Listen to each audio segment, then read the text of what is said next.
저는 설명을 듣다 보니까 이 췌장암이라는 거는 정말 수술을 할 수 있다는 것만으로도 참 희망적인 거란 생각이 듭니다. 네. 수술은 어떻게 진행이 될까요?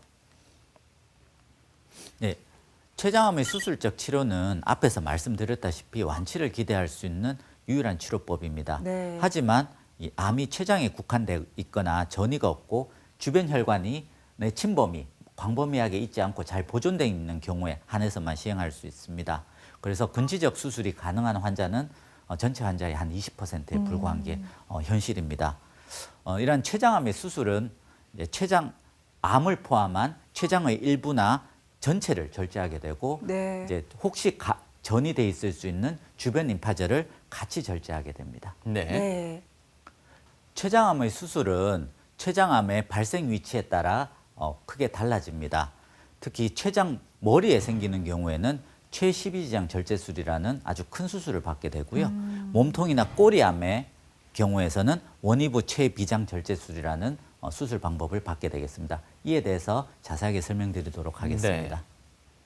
췌장 머리에 네. 이제 암이 발생하는 경우에서는 여기 사진에서 보시다시피 췌장암을 포함한 췌장 머리, 12지장, 췌장 내 담도, 쓸개를 포함한 아주 광범위하게 절제를 하는 수술이 이루어집니다.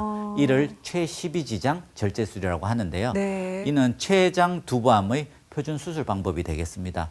하지만 이렇게 광범위하게 수술을 하는 매우 공격적이고 아주 큰 수술입니다. 네. 따라서 합병증이 다른 수술에 비해서 상대적으로 높습니다.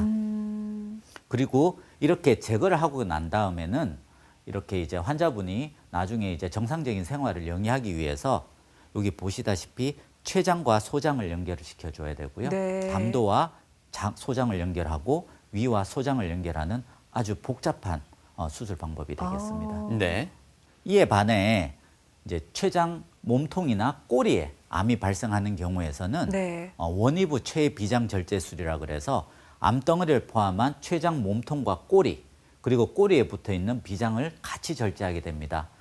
아무래도 이런 경우에서는 문합술이 필요가 없어서 최12지장 절제술에 비해서는 약간 난이도가 조금 낮은 수술로 알려져 있지만 비장 절제술을 시행할 때는 주의 장기나 네. 혈관 깊숙이 수술을 시행해야 되기 때문에 그래도 아직 난이도가 높은 수술로 보셔야 될 것 같습니다. 네. 네. 췌장 내 암의 위치에 따라서 뭐 몸통, 머리, 꼬리로 설명을 해주셨고 난이도적인 측면, 수술의 난이도적인 측면에서는 몸통과 꼬리가 상대적으로 난이도가 낮다고 말씀해 주셨습니다. 환자에게 가할 수 있는 위험도 내지는 뭐 생존율에 있어서는 어떤 차이가 있을까요?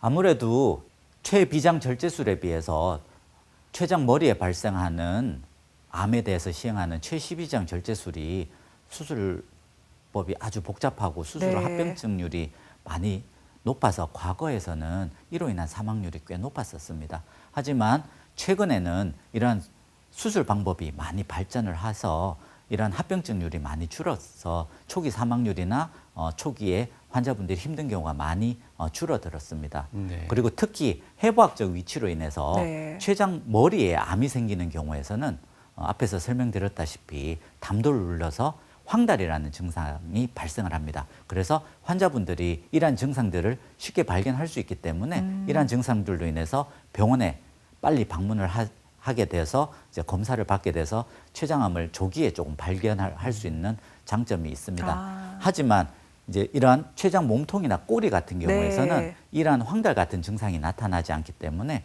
증상이 나타난 경우에서는 이제 수술적 치료를 받을 수 없는 경우가 많습니다. 따라서 통계적으로 보면 췌장 몸통이나 꼬리에 발생한 경우가 머리에 발생한 경우보다는 생존율이 낮습니다. 예. 그렇군요.